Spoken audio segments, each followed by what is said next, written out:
നമുക്ക് PYQ section start ചെയ്യാം. First മൊഡ്യൂളുണ്ട്.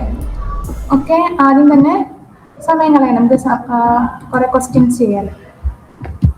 Okay, first question നോക്കിയേ, പെട്ടെന്ന് ആൻസർ പറയാൻ നോക്ക്. ഫസ്റ്റ് ക്വസ്റ്റ്യൻ ആൻസർ എന്താ? ആരുമില്ലേ? BRICS was established in.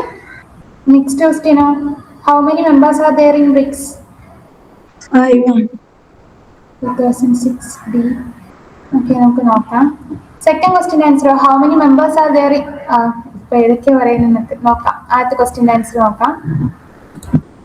First, BRICS was established in 2006 and how many members are in BRICS എന്ന് ചോദിച്ചാൽ 10 ആണ്. നമ്മൾ നോർമലി പഠിക്കുന്ന എന്താ മെമ്പേഴ്സ് എത്ര എന്നാ 5 മെമ്പേഴ്സ് എന്നാണ്. പക്ഷെ നമ്മുടെ ഈ ലേറ്റസ്റ്റ് ന്യൂസ് അനുസരിച്ച് 2025 ബ്രസീലിൽ നിന്ന് സബ്മിറ്റിൽ വന്നേക്കുന്നത് എത്ര മെമ്പേഴ്സ് ആ ടോട്ടല് 10 മെമ്പേഴ്സ് ആണ്.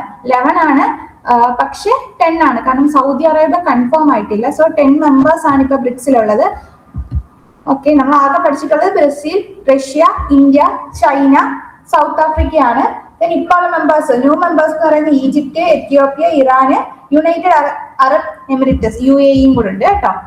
സോ നോക്കാം.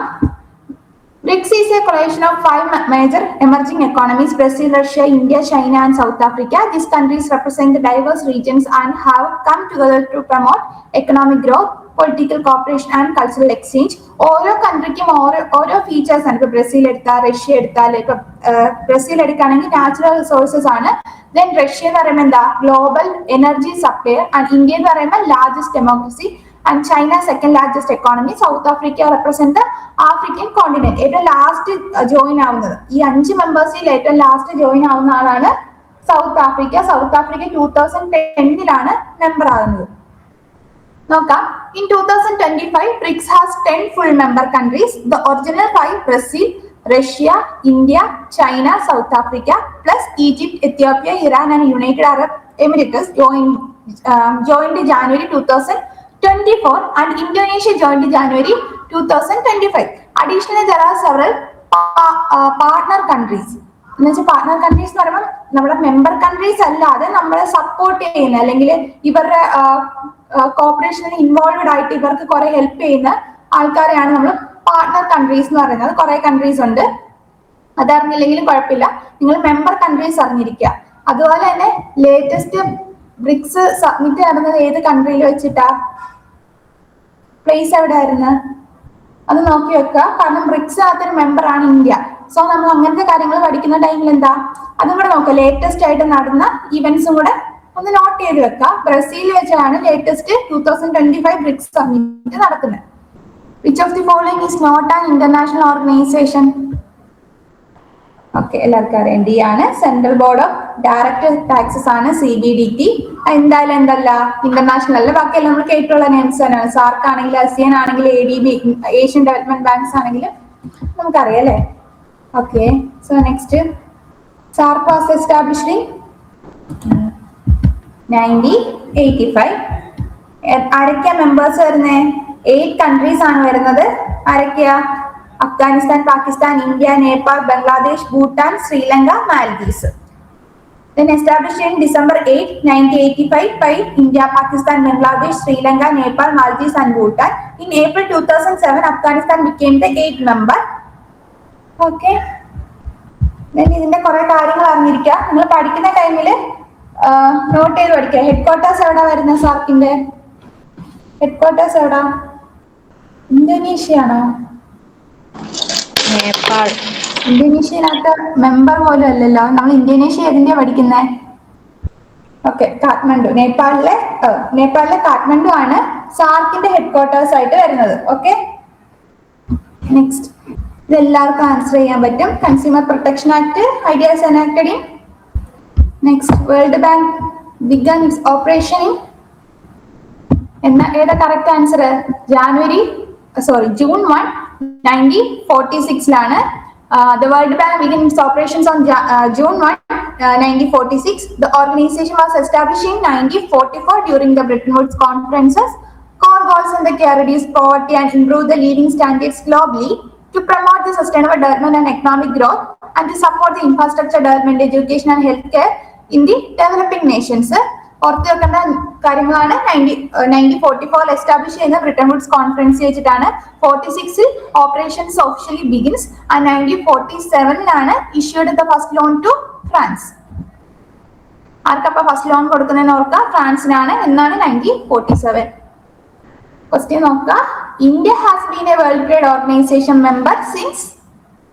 ഇന്റർനാഷണൽ ഓർഗനൈസേഷൻസ് എല്ലാം ഇമ്പോർട്ടന്റ് ആണ്, എക്കണോമിക് ഇന്റഗ്രേഷൻസ് എല്ലാം ഇമ്പോർട്ടന്റ് ആണ്. ആ ഏരിയസ് എല്ലാം ഇയർ വൈസ് നന്നായിട്ട് നോക്കുക. ഓക്കെ, എന്നാൽ India world Trade organisation join ചെയ്യുന്ന year 1995. India became a member of World Trade Organization on 1st January 1995 following the ratification of Marrakesh Agreement. The World Trade Organization was established on 1st January 1995, replacing the General Agreement of Tariff and Trade, which has been effective since 1948. നമുക്കറിയാം world Trade organisation start ചെയ്യുന്ന സമയത്ത് ഒരു member ആണ് India എന്ന് പറയുന്നത്. അപ്പൊ India എന്നാ join ചെയ്യുന്നതെങ്കിൽ 1st ജാനുവരി, ഏത് മന്ത് അല്ലെങ്കിൽ ഡേറ്റ് വയ്ക്കും, 1st ജാനുവരി 1995 ആണ്. ഇപ്പൊ കറന്റ് എത്ര മെമ്പേഴ്സ് ഉണ്ട്? 164 മെമ്പർ കൺട്രീസ് ആണ് ഉള്ളത്. എയിംസ് എന്തൊക്കെയാ? aims to reduce the trade barriers, ensures that trade flows as smoothly, predictably and freely as possible, and WTO also monitors and reviews the trade policies of member countries and provides technical assistance to the developing countries. എന്താ theory of comparative advantage ആരാ കൊണ്ടുവന്നത്? Introduced by David Ricardo. And theory of opportunity cost Haberler. And theory of factor environment theory Heckscher and Ohlin. Theory of absolute advantage theory Adam Smith. ആദ്യം വന്ന theory ഏതാണ്? International theory. Thomas മൺ കൊണ്ടുവന്ന theory ഏതാ? Mechanism. Then അത് കഴിഞ്ഞ് അത് 16th സെഞ്ചുറീസിലാണ് വന്നത്. അതിനുശേഷം 1776 ഏത് വരുന്നത്? അബ്സല്യൂട്ട് അഡ്വാൻറ്റേജ് തിയറി വരുന്നത്. ആഡം സ്മിത്ത് കൊണ്ടുവരുന്നു. അതിനുശേഷം ഡേവിഡ് റിച്ചാർഡ് 80s എന്ത് കൊണ്ടുവരുന്നു? തിയറി ഓഫ് കമ്പാരിറ്റീവ് അഡ്വാൻറ്റേജ് കൊണ്ടുവരുന്നു. That is based on the opportunity cost and different technologies. പിന്നെ 90s ഒക്കെ ആയപ്പോഴത്തേക്ക് ഹെക്ഷർ ആൻഡ് ഹോലന്റെ തിയറി വരുന്നു. 1990s ഒക്കെ ആയപ്പോഴത്തേക്ക് എന്ത് വന്നു? National competitive advantage theory of Michael കോട്ടൽ. തിയറീസ്, ഇയർ എന്നാ വന്നത്, എന്താണ് അതിനകത്ത് ഫീച്ചേഴ്സ് ഓർത്ത് വെക്കാം. ഇതിലേതാ productivity based positive sum game എന്ന് പറയുന്ന തിയറി ഏതാ? ഏത് തിയറിയിലെ പോസിറ്റീവ് സം ഗെയിൻ നമ്മൾ പറയാം, അല്ലെങ്കിൽ പ്രൊഡക്ടിവിറ്റി ഇമ്പോർട്ടൻസ് കൊടുത്തിട്ടുള്ള തിയറി അബ്സല്യൂട്ട് അഡ്വാൻറ്റേജ് തിയറിയാണ്. ഓരോ തിയറിയുടെ ഫീച്ചേഴ്സും പഠിച്ചു വെക്കാം. കുറെ പേര് സി, കുറെ പേര് ബി. ഏതാ? IMF. That is the result of Bretton Woods Conference of Nations held in 1944. Next, 1944 തന്നെ സ്റ്റാർട്ട് ചെയ്യുന്ന IMF ആണ്. അതിനുശേഷം 1945 ആണ് WTO നമ്മൾ ഇയർ പറയുന്നത് കേട്ടോ, തിരിഞ്ഞു പോകരുത്. IMF ആണ് ഫസ്റ്റ്. രണ്ടും ഒരുമിച്ചാണ്. ബ്രിട്ടൻ വുഡ്സ് ടീംസ് തന്നെയാണ്. ഫസ്റ്റ് വരുന്ന ഏതാണ്? IMF ആണ്. അതിനുശേഷമാണ് ഏത് വരുന്നത്? WTO ഓപ്പറേഷൻസ് സ്റ്റാർട്ട് ചെയ്യുന്നത്. Okay, next question. Which of the following is a situation of adverse balance of payment? Import more than export. ഒരു കൺട്രിയിൽ ഇമ്പോർട്ട് കൂടുകയും എക്സ്പോർട്ട് കുറയുകയും ചെയ്യുമ്പോൾ അതെന്താവും? അഡ്വേഴ്സ് ബാലൻസ് ഓഫ് പേയ്മെന്റ് ആവും. ദെൻ ഈക്വൽ അല്ലെങ്കിൽ സ്റ്റേബിൾ ആവുന്ന എപ്പോഴാണ്? ഇമ്പോർട്ടും എക്സ്പോർട്സും equal ആവുന്ന സമയത്താണ്. Then surplus balance of trade വരുന്ന ഈ സമയത്താ എക്സ്പോർട്ട് മോർ ദാൻ ആയിട്ട് അല്ലെങ്കിൽ എക്സ്പോർട്ട് കൂടിയിട്ട് ഇമ്പോർട്ട്സ് കുറയുന്ന സമയത്ത് അതെന്താവും? സർപ്ലസ് ആവും. Okay, which of the following is not a monetary measure of correcting disequilibrium in balance of payment? Monetary contraction, devaluation, exchange control, abolition of export duties. Export duties ഇല്ലാതാക്കുക എന്നുള്ളതാണ് ഒരു measurement ആയിട്ട് നമ്മൾ പറയുന്നത്. അല്ല, നമ്മൾ അത് കറക്റ്റ് ചെയ്യാനുള്ള മെഷേഴ്സ് എടുക്കുകയാണ് ചെയ്യുന്നത്. ഡീവാലുവേഷൻ ഓഫ് കറൻസീസ് ആയിക്കോട്ടെ, അല്ലെങ്കിൽ എക്സ്ചേഞ്ച് കൺട്രോൾ ടെക്നിക്സ് യൂസ് ചെയ്യുന്നതാവട്ടെ, അല്ലെങ്കിൽ ഇൻഫ്ലേഷൻ കൺട്രോൾ ചെയ്യുന്ന, ഇതൊക്കെ എന്ന് പറയുമ്പോൾ കൺട്രോൾ മെഷേഴ്സ് ആണ്. നമ്മൾ ഒരു അബോളിഷൻ ഓഫ് എക്സ്പോർട്ട് ഡ്യൂട്ടീസ് എന്ന് പറയുമ്പോഴത്തേക്ക് എന്താണ്? അവിടെ ആ എക്സ്പോർട്ട് ഡ്യൂട്ടീസ് ഇല്ലാതാക്കാണ്. അങ്ങനെ ചെയ്തെന്നും പറഞ്ഞിട്ട് എന്ത്? ഡിസിക്ലിബ്രിയം ഇല്ലാതാവില്ല. ഈ ക്വസ്റ്റ്യൻസ് ഒക്കെ നമ്മൾ 2-3 വട്ടം ആ ഓപ്ഷൻസ് വായിച്ചു നോക്കുമ്പോൾ തന്നെ നമുക്ക് ആൻസർ കിട്ടുന്നതാണ്. ഇപ്പൊ ഒരു ക്വസ്റ്റ്യൻ കാണുമ്പോൾ എന്താ ചെയ്യുക? ആദ്യം നിങ്ങൾ നന്നായിട്ടൊന്ന് വായിക്കുക, എന്നിട്ട് 2-3 വട്ടം എന്ത് ചെയ്യുക? ആ ഓപ്ഷൻസ് നോക്കിയിട്ട് ഏത് വരില്ല എന്നുള്ളത് കണ്ടുപിടിച്ചാൽ തന്നെ നമുക്ക് ആൻസർ ഏതാകും എന്നൊരു ഐഡിയ വരും. Next, 1. Arrange the following levels of economic integration in the increasing order. So first അറിഞ്ഞിരിക്കുക എന്താണ് എക്കണോമിക് ഇന്റഗ്രേഷൻ എന്നുള്ളത്. എക്കണോമിക് ഇന്റഗ്രേഷൻ എന്ന് പറയുമ്പോൾ എന്താണ്? Neighbouring countries. ഇപ്പൊ നമ്മൾ കുറെ ഇപ്പം അസിയൻ ആയിക്കോട്ടെ അല്ലെങ്കിൽ സാർക്ക് ആയിക്കോട്ടെ, ഇതെന്ന് പറയുമ്പോൾ എന്താ, കൺട്രീസിന്റെ കോർപ്പറേഷൻസ് ആണ്. കുറെ കൺട്രീസുകൾ ചേർന്നിട്ട് അവരുടെ ഒരു കോമൺ ആയിട്ട് പർപ്പസിന് വേണ്ടി കുറെ കൺട്രീസ് ജോയിൻ ആയിട്ട് നിൽക്കുന്നത്. ഇനി എക്കണോമിക് ഇന്റഗ്രേഷനിലോട്ട് വരുമ്പോൾ എന്താ, നെയ്ബറിംഗ് കൺട്രീസ് അല്ലെങ്കിൽ കൺട്രീസ് തമ്മിൽ എന്താ പറയാ, അവര് തൊട്ടടുത്ത് എടുക്കുന്ന കൺട്രീസ് ആയിക്കോട്ടെ അല്ലെങ്കിൽ ഫോർ ദി സെയിം പർപ്പസ് അല്ലെങ്കിൽ ഇന്റഗ്രേഷൻ ബേസിൽ അല്ലെങ്കിൽ ബാരിയേഴ്സ് റെഡ്യൂസ് ചെയ്യാൻ, ട്രേഡ് ബാരിയേഴ്സ് റെഡ്യൂസ് ചെയ്യുക എന്നുള്ള പർപ്പസിന്റെ ബേസിൽ ഒന്നിക്കുന്ന ടൈപ്പ് ഓഫ് ഇന്റഗ്രേഷൻ ആണ് നമ്മൾ എക്കണോമിക് ഇന്റഗ്രേഷൻ എന്ന് പറയുന്നത്. അതും ഓരോന്നും ഓരോ ടൈപ്പാണ്. ഏറ്റവും നോർമൽ ആയിട്ടുള്ള പ്രിഫറൻഷ്യൽ ട്രേഡ് എഗ്രിമെന്റ്സ് അല്ലെങ്കിൽ പ്രിഫറൻഷ്യൽ ട്രേഡ് ഏരിയാസ് ഉണ്ട്. പ്രിഫറൻഷ്യൽ ട്രേഡ് ഏരിയാസ് എന്ന് പറയുമ്പോൾ അവിടെ മാക്സിമം എന്തായിരിക്കും, ടാരിഫുകൾ കുറച്ച് അവിടുത്തെ കൺട്രീസ് തമ്മിൽ രജിസ്ട്രേഡ് ആയിട്ടുള്ള ഒരു റിലേഷൻ ഉണ്ടാവില്ല, പക്ഷെ ഒരു പ്രിഫറൻഷ്യൽ എഗ്രിമെന്റ്സ് ഉണ്ടായിരിക്കും, ഒരു റിലേഷൻഷിപ്പ് ഉണ്ടായിരിക്കും. പക്ഷെ നമ്മൾ സ്റ്റാർട്ട് ചെയ്യുന്ന അല്ലെങ്കിൽ ലെവൽ ഓഫ് ഇന്റഗ്രേഷൻ സ്റ്റാർട്ട് ചെയ്യുന്ന എപ്പോഴും എവിടെ നിന്നാണ്, ഫ്രീ ട്രേഡ് എഗ്രിമെന്റ്സിൽ നിന്നാണ്. Free trade agreements, then customs union. ഓരോ ലെവൽ കൂടുന്നതനുസരിച്ച് കോംപ്ലക്സിറ്റിയും കൂടും, അതുപോലെ ലെവൽ ഓഫ് ഇന്റഗ്രേഷനും കൂടി വരും. ഫ്രീ ട്രേഡ് ഏരിയ മീൻസ് ഈ കൺട്രീസ് ട്രേഡ് നടത്തുന്ന സമയത്ത് എന്തായിരിക്കും, താരിഫുകളിൽ റിഡക്ഷൻ ഉണ്ടായിരിക്കും. അതിനുള്ള ഏറ്റവും നല്ല എക്സാമ്പിൾ ആണ് നമ്മുടെ അസിയൻ ആയിക്കോട്ടെ അല്ലെങ്കിൽ നാഫ്ത. ഇതൊക്കെ എന്ന് പറയുമ്പോൾ എന്താണ്, ഫ്രീ ട്രേഡ് എഗ്രിമെന്റ്സ് ആണ്. Free trade agreements means trade tariffs ഉണ്ടായിരിക്കും, പക്ഷെ അത് റെഡ്യൂസ് ചെയ്യും. ദെൻ അത് കഴിഞ്ഞ ലെവലാണ് കസ്റ്റംസ് യൂണിയൻസ് എന്ന് പറയുന്നത്. കസ്റ്റംസ് യൂണിയൻസ് എന്ന് പറയുമ്പോൾ free trade plus common external tariff. In the case of free trade agreements, free trade എഗ്രിമെന്റ്സിൽ ഈ മെമ്പർ കൺട്രീസ് തമ്മിലുള്ള എഗ്രിമെന്റ്സേ ഉള്ളൂ, അല്ലെങ്കിൽ ഈ മെമ്പർ കൺട്രീസ് എങ്ങനെ ട്രേഡ് ചെയ്യണം, എത്ര രൂപ താരിഫ് കുറയ്ക്കാം എന്നുള്ള എഗ്രിമെന്റ് മാത്രമേ ഉള്ളൂ.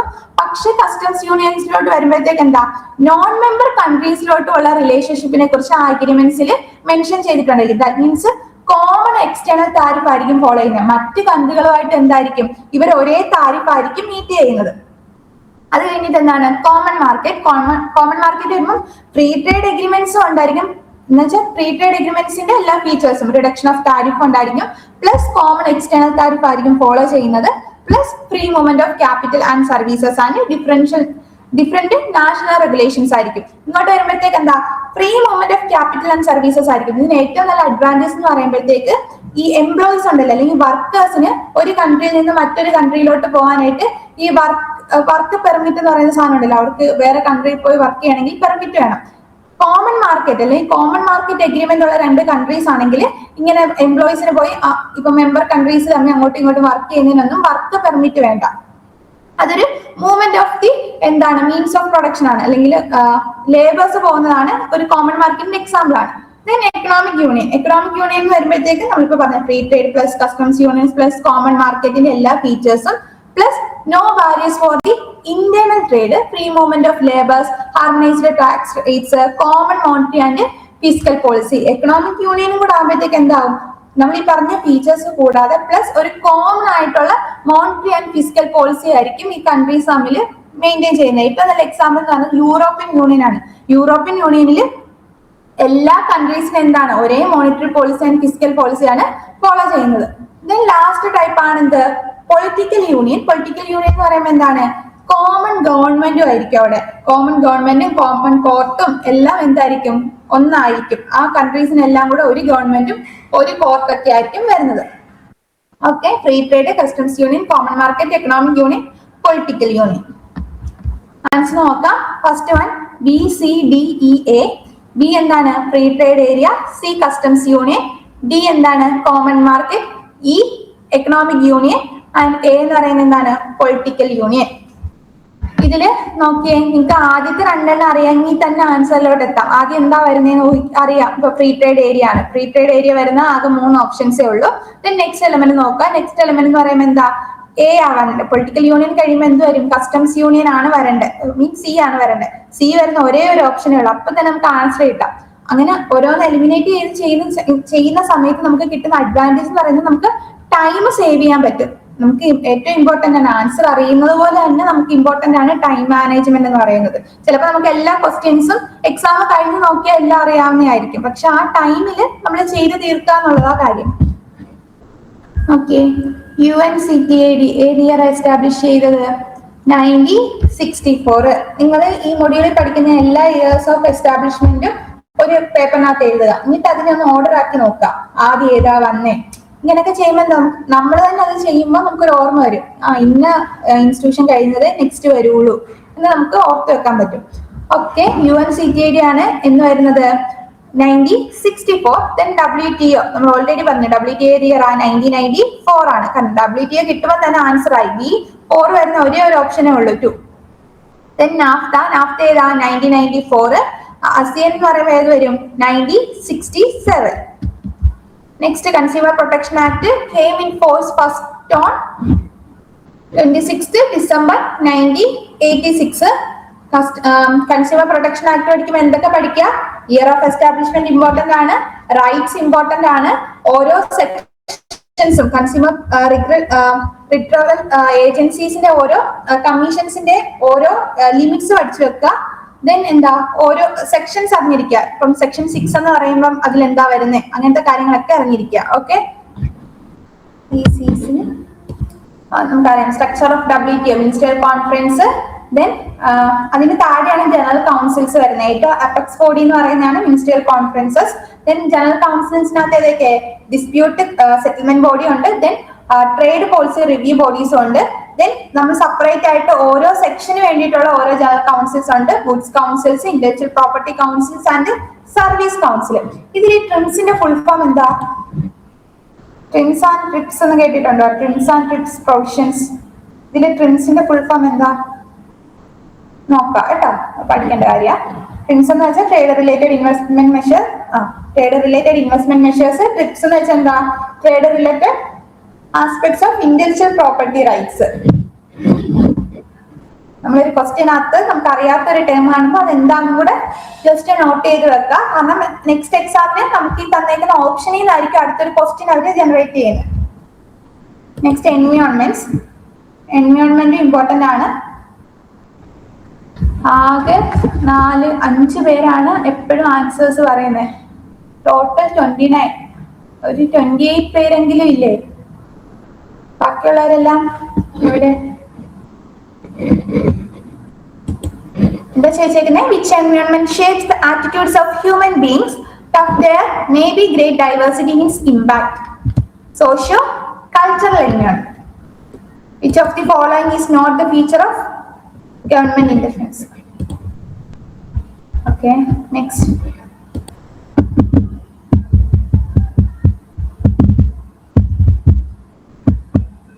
Option A.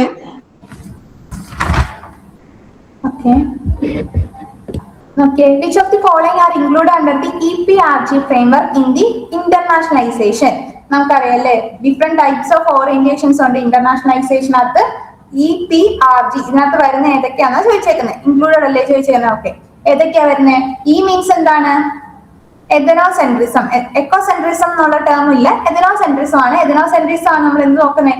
ഹോം കൺട്രീനെ ഓറിയന്റ് ചെയ്തുകൊണ്ട് മാർക്കറ്റിംഗ് ചെയ്യുന്ന രീതിയൊക്കെയാണ് എഥനോസെൻട്രിസത്തിനകത്ത് വരുന്നത്. സി, പോളിസെൻട്രിസം ഉണ്ട്. പോളിസെൻട്രിസം എന്ന് പറയുന്നത് എന്താ? Host country orientation. Then D, regional centrism അല്ലെങ്കിൽ റീജിയണൽ സെൻട്രിസം എന്ന് പറയാറുണ്ട്. റീജിയണൽ ഓറിയന്റേഷൻ എന്ന് പറയാറുണ്ട്. റീജിയണൽ ഓറിയന്റേഷൻ ആണ് മെയിൻ പർപ്പസ്.